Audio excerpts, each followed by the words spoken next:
Alrighty then. So the title of today's talk is Let It Begin With Me. And of course that comes from the peace song that many of us are familiar with. Let there be peace on earth and let it begin with me.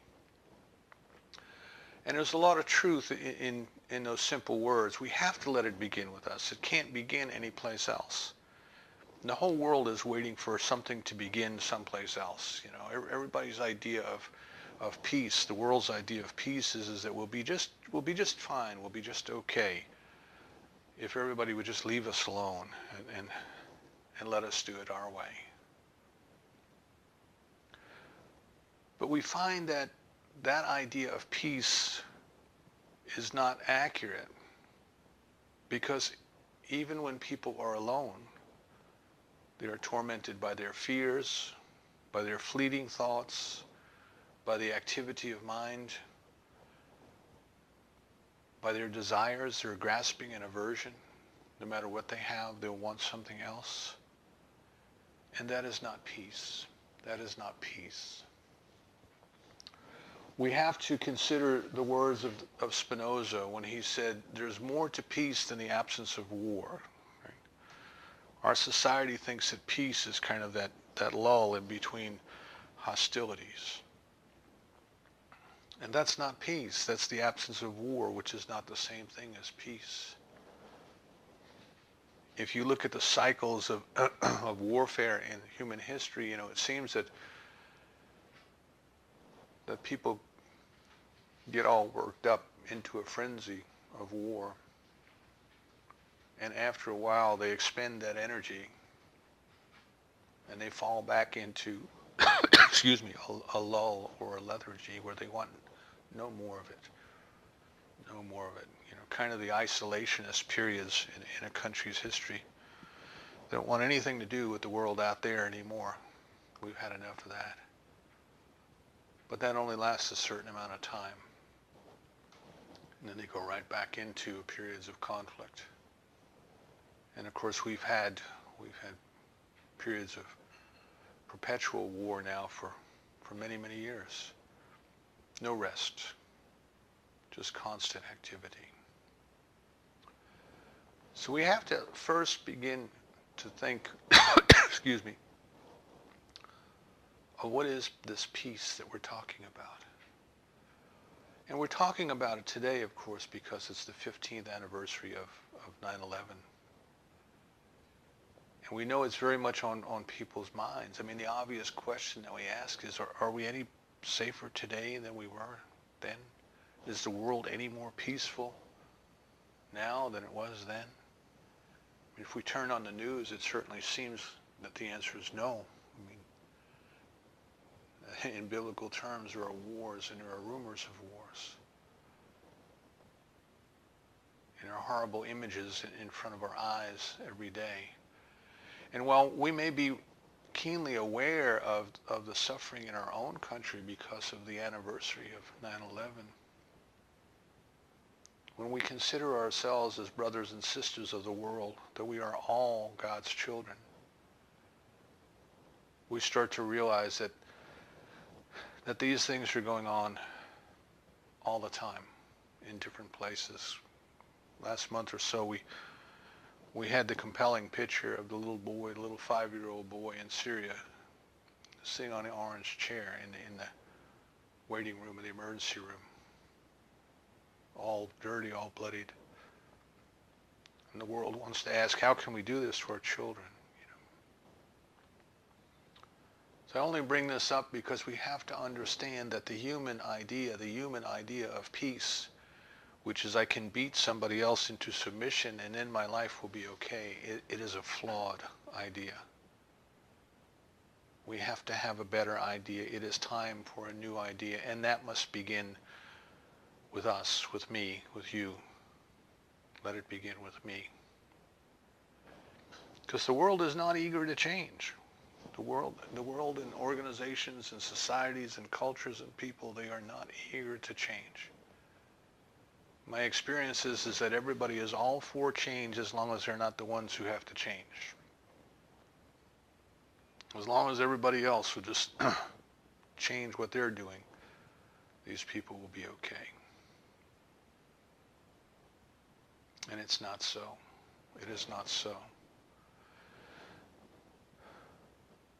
So we think if we could be completely left alone, if we were just, totally without the interference of the outside world, that somehow we might experience peace. And as I said before, that's not so. Because the problem is not out there, the problem is within our consciousness, within human consciousness. If you think about our society and you think about what the worst punishment that we can give to a criminal, the first is the death penalty.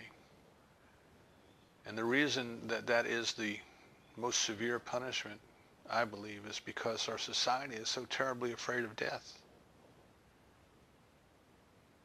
So they take the thing that they fear the most and make it the greatest punishment. And second to that is solitary confinement. And I would venture to say that there are people who, if given the choice between the two punishments, would rather die than to live forever alone. And we have taken this in our culture. We have taken this to an extreme with the supermax prisons, where people are completely isolated from one another. They're completely isolated from the outside world. There's no windows. Everything is artificial light. And even the food that is prepared is purposely designed to not look like food. Everything is gone through processed through blenders, and it's just put into artificial shapes and artificial colors, taking all semblance of humanity away from the folks, and they're left alone with their thoughts. And this, our society believes, is a severe punishment. And I would say it's because our society in general is afraid of being alone. So what happens is, if we consider this, we realize then that the peace that we talk about, the peace that we sing about, the peace that we write about, is not something that we can impose on the world out there, because we don't have it to give. We don't have it to give. It's not within us.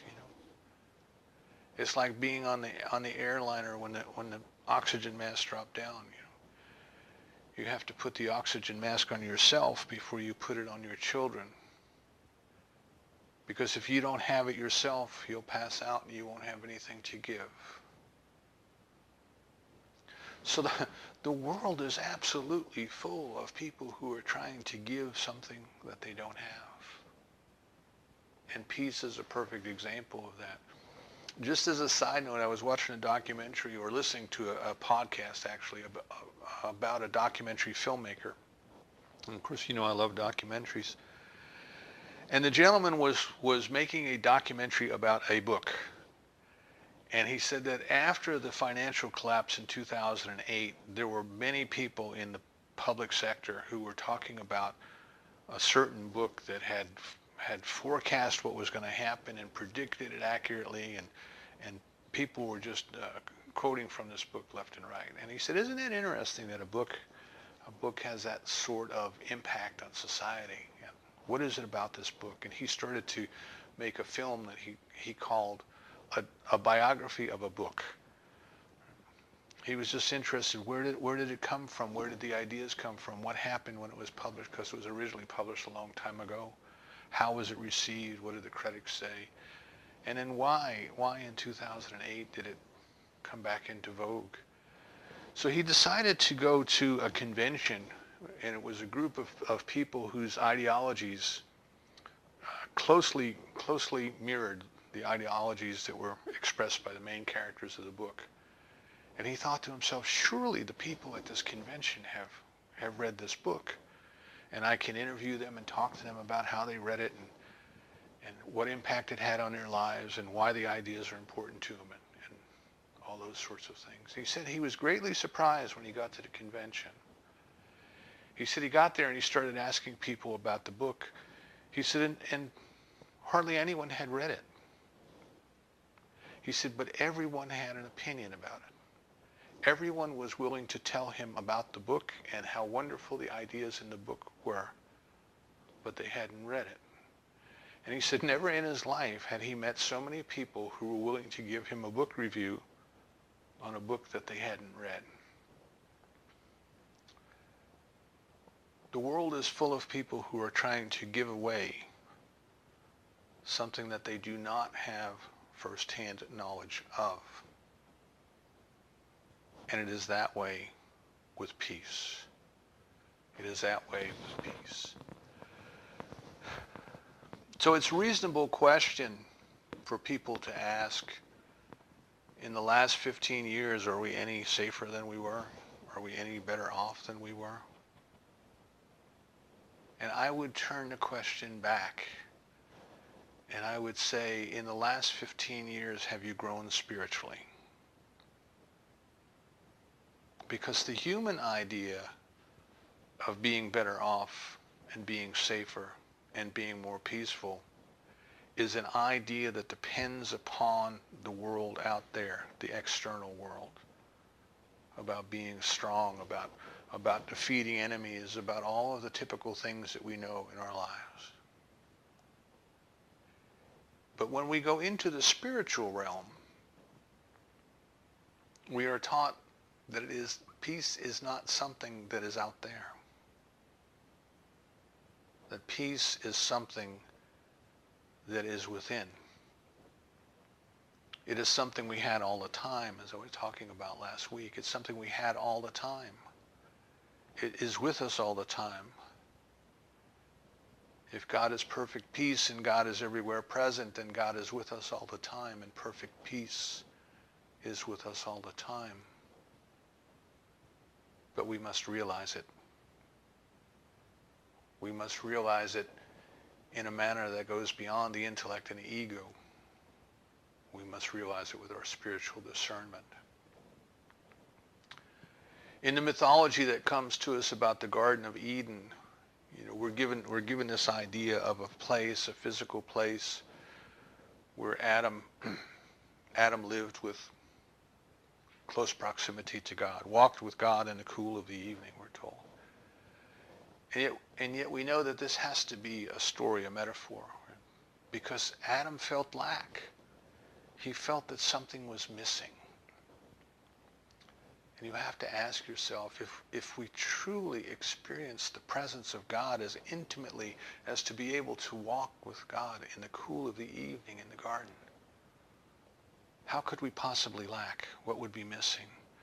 So you know that this is a story. This is a teaching story. This is a metaphor. And what Adam was missing was a companion. He was missing Eve. So the animals all have their mates. And Adam, which by the way, Adam means earth man or clay man, right? This man, this creature that God made from the dust of the earth was lonesome. Didn't want to be alone. Didn't want to be in solitary confinement.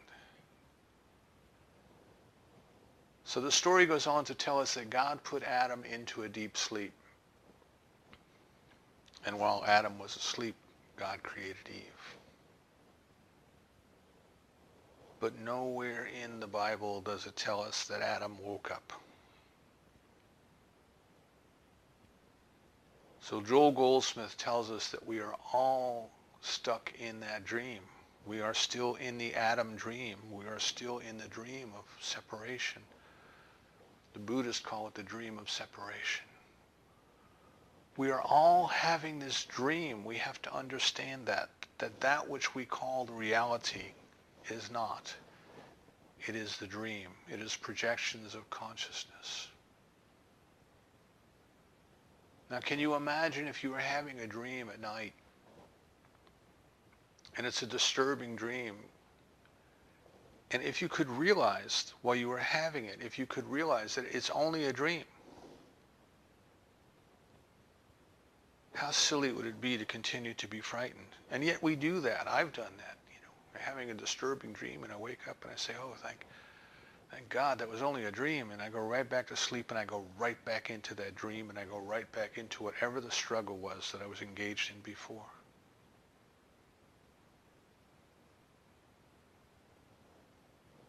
We go into the dream and we have all of these characters populating the dream, and they are all creations of our own consciousness, all creations of our own imagination. And some are good and some are evil and some are helping us and some are working against us. And it's all but a dream. All but a dream. So you can imagine if we could do this, if we could master the techniques of lucid dreaming, the yoga of dreaming, if we could become aware and awake and observe our dreams, can you imagine how silly it would be to try to make a dream character change? To tell them, well, I can't be at peace until you change. I can't feel secure until you change. I can't be happy until you change. And of course, if the character was able to speak back, it would likely say, well, then why did you create me? Why did you bring me into your experience? So we look at that and say, well, yeah, but that's the dream world. But what about the real world? And what we have to understand is that which we call the real world is another layer of the dream. That which is existing, that which is taking place in the drama of human experience is also a projection of consciousness. It is nothing but ideas, nothing but ideas. Ideas of right and wrong, ideas of nationalism, ideas of racism, ideas of superiority.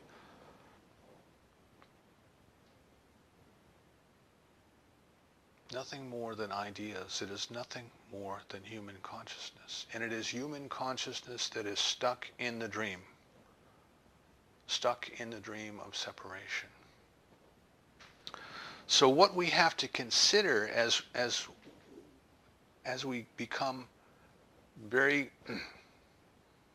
serious, very focused on our spiritual growth, is, are we trying to make the human dream better? Or are we trying to awaken from the dream? And so much of our effort, up until now, so much of our effort has been to try to make the human dream better. And what we have to come to realize is there's no point in trying to make the dream better. The point is to awaken from the dream.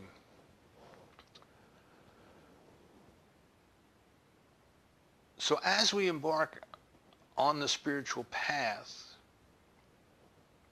sometimes we become aware of great teachers or saints or mystics who have gone before us. And they may have changed their habits. We mentioned this a few weeks ago. They may have changed their habits. They may give up eating certain foods or drinking certain beverages or dressing a certain way or talking a certain way. And what human beings tend to do is they think, oh, well, if I give up eating and drinking those things, and if I change the way that I dress, and if I change the way that I talk, then I too shall be holy, and I will get to have the holy experience, the experience of peace. And that's backwards. See, that's backwards. The mystic's change came from within to without. By imitating, we cannot go backwards. So that first level of consciousness that I talk about is all about behavior and mimicking behavior. And we don't want to behave the way that other people behaved. We want to become the kind of people they were or they are. And then we behave according to the guidance that we receive, the intuition and the inspiration that we receive. Sometimes we think, well, we live in a spiritual universe. Everything is energy, taking the form of matter as guided by consciousness and a power we call the law. And by altering our consciousness, we can alter the conditions in our lives. And this is true. But are we trying to alter our consciousness to produce a better human dream? Or are we trying to alter our consciousness to experience the very presence of God? What is our intention? What is our intention? So at some point, what we have to do is we have to stop, and we have to say that the best thing that I can possibly do, the best thing that I can possibly do for my own self and for the world is to become that peace that I want to see. You know, the quote is attributed to Gandhi, to be the change that you want to see in the world. So do I get all caught up in the world of effects and try to do something out there to make peace happen? You know, you remember the story about Henry Ford in the First World War. Henry Ford was a pacifist, and he got a group of rich people together, and they chartered a boat, and they were going to sail to Europe and visit the capitals of Europe, and they were going to go and petition with the leaders of the European world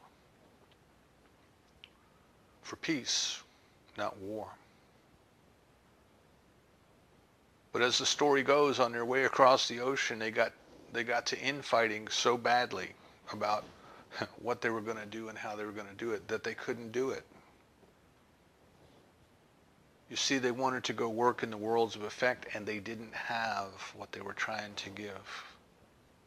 They didn't have what they were trying to give away. So what we want to do is we want to consider we're not going to work in the world of effect, because that is the world of the dream. That is the world of human consciousness. And it's not about making the human dream a better dream. It is about awakening from that dream to our spiritual reality, to our spiritual essence, to the peace that passes understanding, that has never been frightened, never been angry, never been harmed in any way.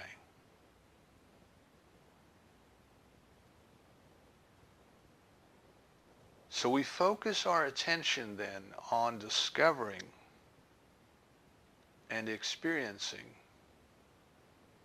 the stillness that is already here, the peace that is already here, the love that is already here, the supply in the form of materials, goods, services, money, food, the manna from heaven, if you want to call it that, the bread of the day, if you want to call it that. And we release and let go of every and any idea of struggle, that anyone could take anything that is ours by right of consciousness away from us and keep it. How can they take and keep that which they don't have the consciousness for?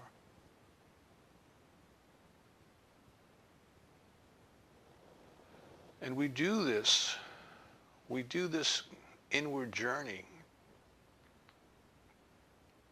not to produce peace, not to make peace happen, not to impose peace on anyone else, but to awaken our consciousness from the dream of struggle into the experience of peace. In Plato's Republic, he gives the analogy of the cave, and he says that if you can envision a cave where people have been kept ever since they were little, and they were chained in this cave in a manner that their backs were to the opening, and all they could see is the wall across from the opening, and they could never turn around and look out. So all they could see is the shadows on the wall. And when somebody walked past the opening of the cave, the shadow of a person walking went by. And if somebody rode a horse, the shadow of a horse went by. And if a cart went by, the same way. And in the morning, the wall would lighten up, and in the nighttime, the wall would get dark. And this is their whole experience. Their whole experience is being chained at the cave in a manner that their vision is limited and their experience is limited. But one day, one of the people breaks loose the chains and goes outside and is blinded by the light, right? And that's a typical way that people describe a mystical experience, blinded by the light. Paul was knocked off the horse and blinded by the light. So this person leaves the cave and they're blinded by the light, and suddenly their eyes are open, and suddenly they realize there's a whole different world, a whole different experience.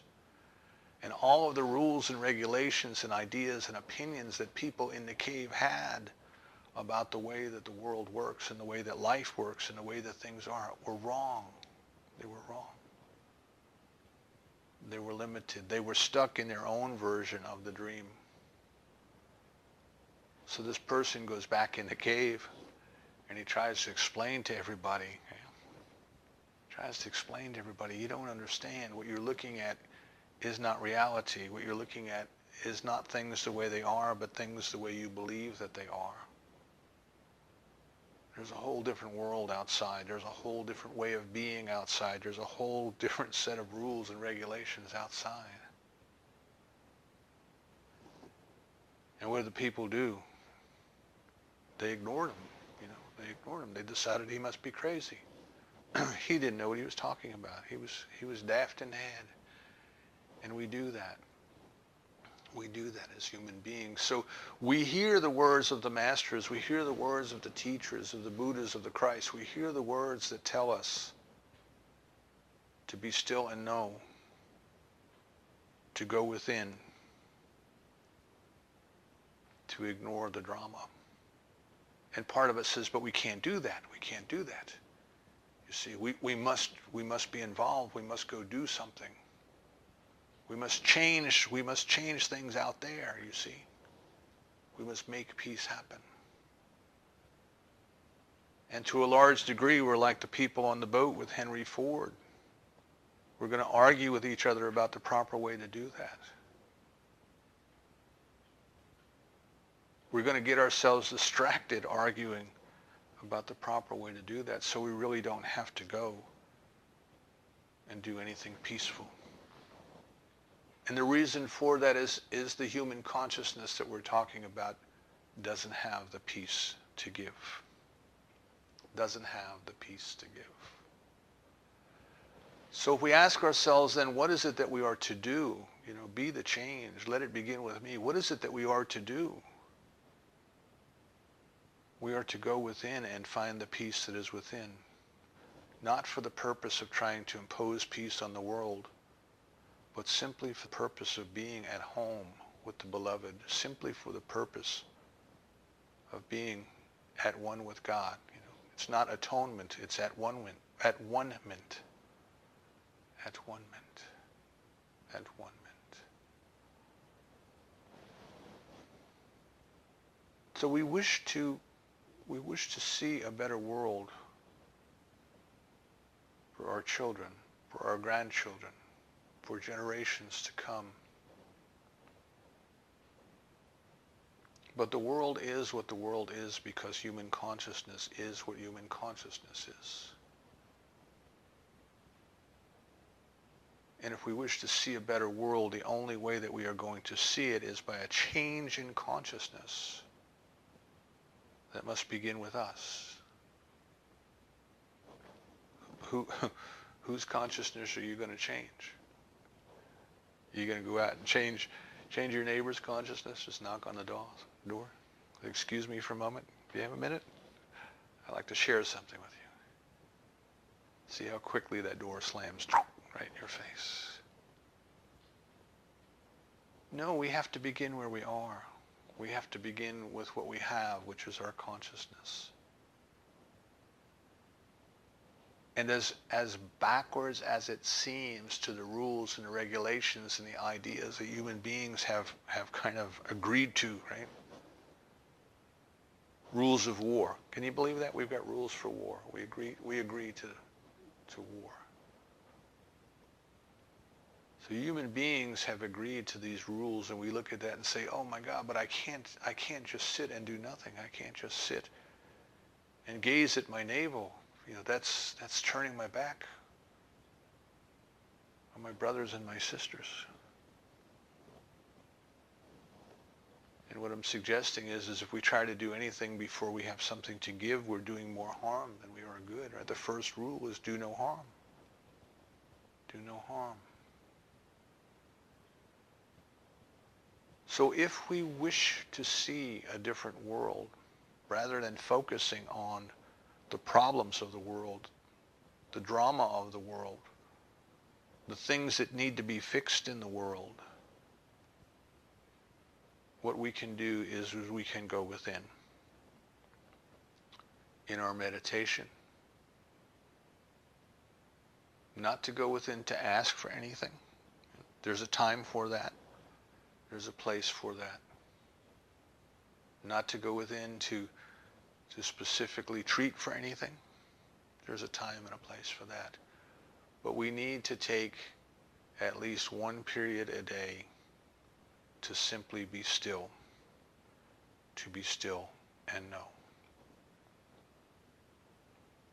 Then what happens to us as we do this, what happens to us is as we start to realize that we're not alone, right? The Lord shepherds me, I lack nothing. He who dwells in the secret place of the Most High shall abide in the shadow of the Almighty. We are protected, we are guided, we are guarded. The rules of the world and the things of the world don't affect us, don't impact us. We say, well, how can that be if somebody wants to do me harm? But they won't want to do you harm because you don't have being harmed in your consciousness. You don't have harming another in your consciousness. These are the stories of Daniel in the lion's den and Shadrach in the furnace, Put in stressful situations, but no harm shall come to thee. 1,000 will fall at thy right and 10,000 at thy left, but no harm shall come to thee. We have to understand that these are more than just flowery words of a poet who lived a long, long time ago. But these are the signs following the realization within our own consciousness of the peace that passes understanding. Now, in a practical matter, we say in addition to meditation, are there other spiritual practices that we can engage in that will help facilitate within our own consciousness that shift away from the appearances, right? Judge not by appearances, but judge by the righteous judgment. Can we shift our attention from the appearances and not get sucked into the drama of the appearances and get caught up in the drama of the appearances? But what can we do? What can we do to facilitate that change in consciousness within us of the realization of the presence? And I would suggest, sometimes people say, well, how much time every day do I have to do? Do I have to put to this? Just put a little bit more time every day into experiencing the presence of God than you put into paying attention to the drama of the world. Emmett Fox says that all we have to do is believe in the good as much as the average person believes in the bad. Can you make that shift in consciousness? You don't have to levitate while you're meditating. You don't have to walk on water. Can you just bring your consciousness over enough so that you're spending more time dwelling on the presence within than you are dwelling on the drama without? So the other practices that we can engage in,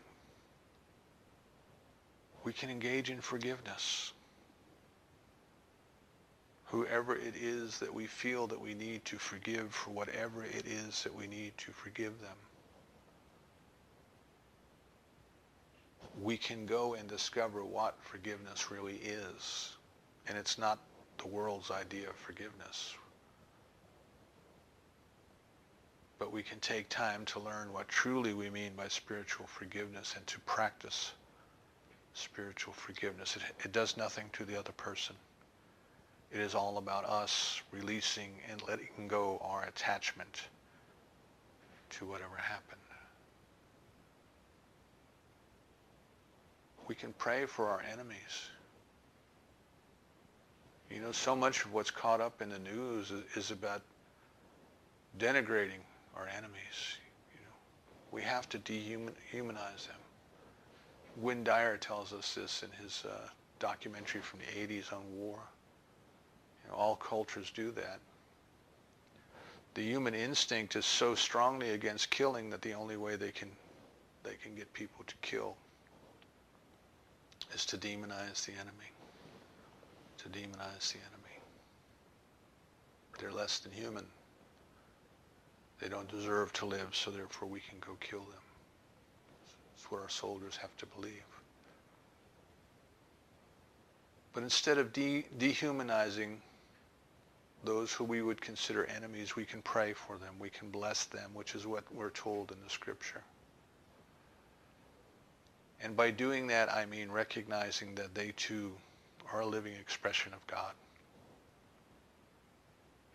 They too are spiritual beings. They too have the fullness of potential to awaken from the dream. And we can bless them by recognizing the presence of God within them. And as Ernest Holmes says, when deep calls unto deep, deep answers. Our communication can be at the level of the soul. The Namaste greeting, the divinity within me recognizes the divinity within you.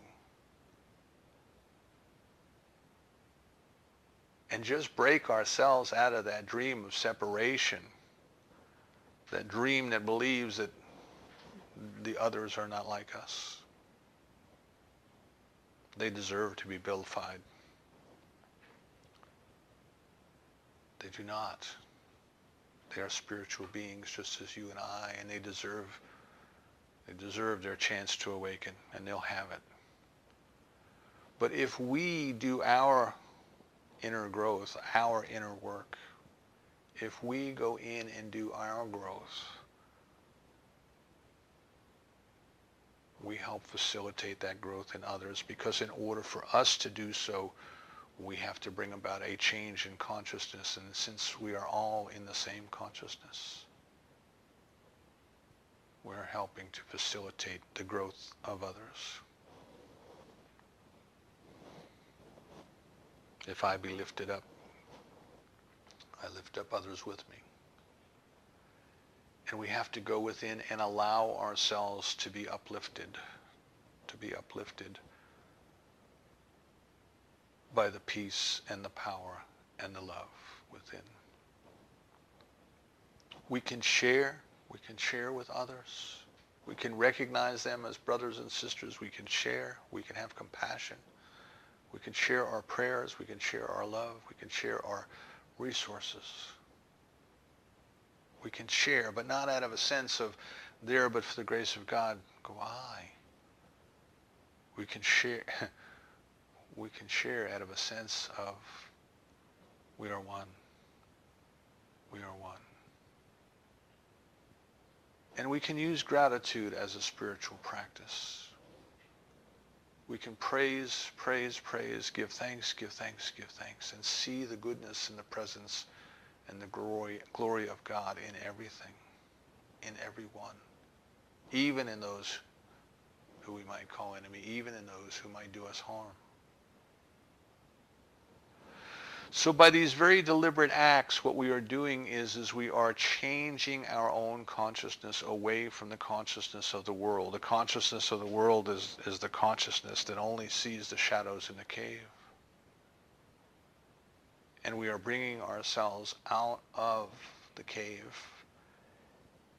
into the realization that there's a different world, another world, and there are different rules.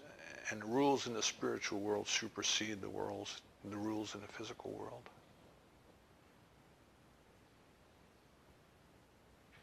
And even though human consciousness says we must fight hard and defend ourselves, spiritual consciousness says there's nothing to defend against. For if God is for me, what can be against me? And it is taking this step forward in faith and be willing to abandon or outgrow, perhaps is a better word, outgrow the human ideas that we have learned about how to bring about peace and what peace is, and come into the realization that peace is a way of being. It is something that wells up from within us. It is not something that is imposed upon us from the outside. And we are willing to do our spiritual practice to allow the peace that passes understanding to enter the world. Joel Goldsmith asks his students to engage in 5 periods of meditation every day. And sometimes they may go into meditation and they may take a verse of scripture with them, or they may take a particular word such as love or peace with them and dwell on it and see if they can ascertain a deeper meaning. And all of that is good. All of that is good. All of that is necessary. But he asks them to take one of those 5 periods a day and go into that meditation for no other purpose than to experience God. Just to be still and just to know. And then he tells the students at the end of that period, at the end of that meditation, to say to themselves that through this meditation, a deeper desire to know God has entered the world. I invite you to consider that, to take some time every day to just be still and know, to sit and invite the peace that passes understanding to fill your consciousness. And at the end of your meditation, to say to yourself, through this meditation, a deeper desire to know God has entered the world. You see, the world is going to continue what the world has been doing for as long as we have recorded history and before, until humanity awakens from the dream of separation. Let's not get caught up in the dream. Let's not stay stuck in the dream. But let's renew our commitment for you and I to do everything we can do to awaken from that dream and to invite everyone who is afraid, who is suffering, who is hungry, who is cold, to invite them to awaken as well.